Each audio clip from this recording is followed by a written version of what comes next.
Initially, I used to be so much attached to Krishna. I used to cry most of the time because of separation from Radha-Krishna. But as I am doing this devotional service, I lost that emotional rasa. How do I understand this? Is it good to lose the emotional attachment towards Krishna? Okay. Sri Chaitanya Mahaprabhu, Krishna himself, when he appeared 500 years ago, he, although Krishna himself, he came in the role of a devotee. Krishna wanted to personally set an example of how a devotee has to render devotional service to Krishna, how to execute Bhakti Yoga. Krishna wanted to teach the living entities by his personal example.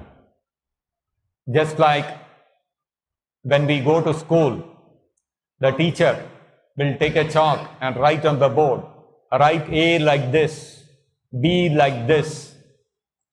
So the teacher knows much more than ABCD, but she takes the role of somebody who is learning how to write alphabets so that the children can learn how to write ABCD.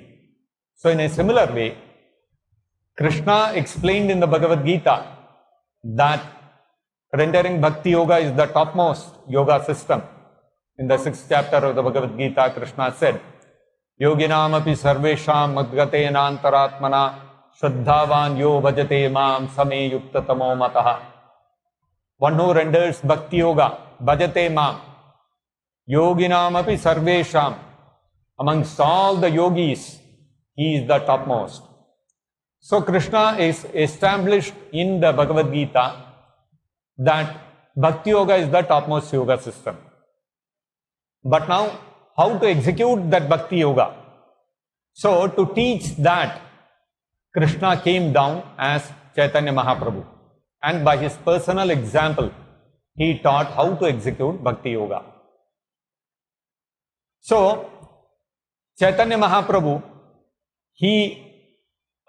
although by his personal behavior and example, he set the example of how a devotee should execute his devotional service to Krishna, Chaitanya Mahaprabhu himself did not write much literature, philosophy. He left it to his disciples, the Shad Goswamis, especially Rupa Goswami and Sanatana Goswami. They wrote extensively about the philosophy of Bhakti Yoga. But Chaitanya Mahaprabhu himself, if you see, he left behind only the Sikshashtaka, 8 verses which he composed himself. In this Sikshashtaka, 8 verses, one of the things that Chaitanya Mahaprabhu prays is that when will that day come when I chant Krishna's name and torrents of tears will flow down my eyes.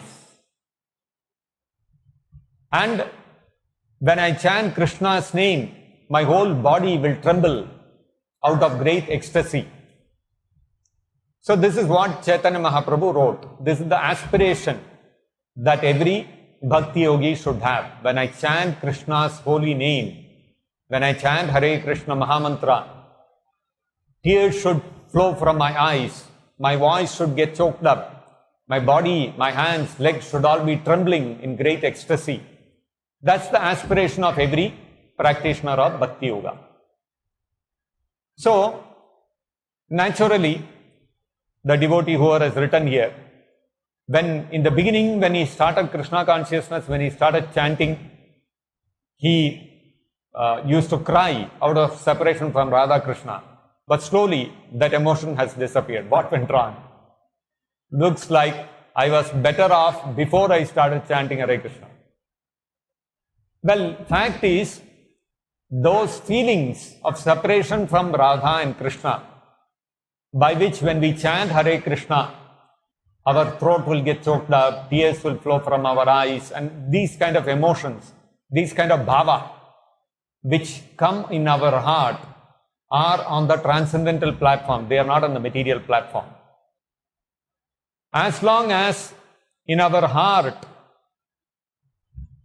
there is lust and there is greed, there is desire to enjoy in the material world, there is attraction to the opposite sex, there is a great desire to become famous, to be honored by others, to be respected by others. As long as these things are in the heart, as long as kama, krodha, lobha, mada, moha, matsarya, these things rule our heart, as long as there is a greed in our heart to become wealthy, I should get a good job, I should start a good business, I should become a good entrepreneur, I should have a unicorn from my startup, or I should get a job, I should go abroad, I should earn a lot of money. As long as these things rule our heart, you cannot experience those transcendental emotions of bhava bhakti. Real feelings of separation from Krishna will not take root within the heart. Initially, some people may experience such things, but these are not permanent emotions. These are some temporary feelings that one may develop at the beginning of Krishna consciousness, out of some emotion, out of some sentiment. But real feelings, real love for Krishna comes when we have overcome all these, these 6 enemies which are ruling our heart: kama, krodha, lobha, mada, moha, and matsarya. And we have come out of the bodily concept of life. Have we really come out of the bodily concept of life? That's the question we should ask ourselves. Have I realized I am not the body, I am a spirit soul, I am Atma? Have I realized I am not the body? Have I come out of this conception that I am this body, I am a man, I am a woman, I am an Indian, I am an American, I am a Christian, I am a Muslim, I am a Hindu? Have we come out of all these things? Until one comes out of the bodily concept of life, there is no question of experiencing real bhava bhakti. Real transcendental emotions for Krishna cannot take place. So, we don't have to be concerned that initially I was, I used to cry in separation from Radha-Krishna, but now those feelings are not there. We don't have to worry. All such feelings are on the material platform, are on a sentimental platform. You go on practicing Krishna consciousness, gradually you will come out of the bodily concept of life. First, you will, in your heart, what will develop is vairagya, detachment from all the material desires. Then comes freedom from greed. Then comes freedom from lust. Then you will come out of the bodily concept of life. And then further, you have to progress. You have to become firmly fixed up in your devotional life. You have to follow the principles of Vaidhi Bhakti, rules and regulations of Bhakti, Vaidhi Bhakti. And when you become firmly fixed up in following those rules and regulations of Bhakti, what will happen? You will develop ruci, you will develop taste for that. You will experience a certain kind of happiness in executing practical devotional service.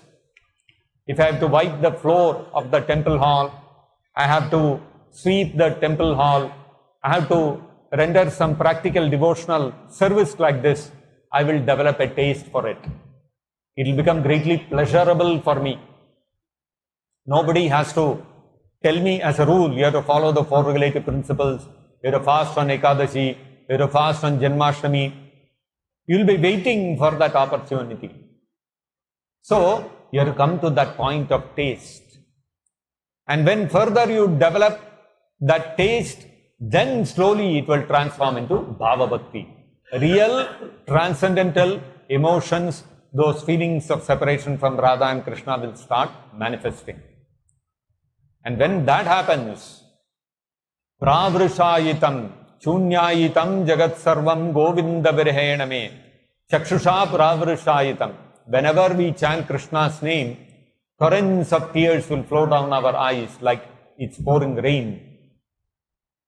And we will our voice will get choked up, and all those emotions will come. So there is a time and place for that. That's a very advanced stage, and we have to first undergo purification at the lower stages to be able to come to that. So we don't have to worry about this temporary emotions which we used to experience, but they are no more there. So first we have to become practically strong and established on the platform that I am not the body, I am spirit soul. That comes first. Then other things will follow. So simple thing, continue executing your devotional service, continue chanting Hare Krishna, following the regulative principles, reading Prabhupada's books. Gradually, those transcendental real emotions will manifest, and once they manifest, they will never go away. That's the truth.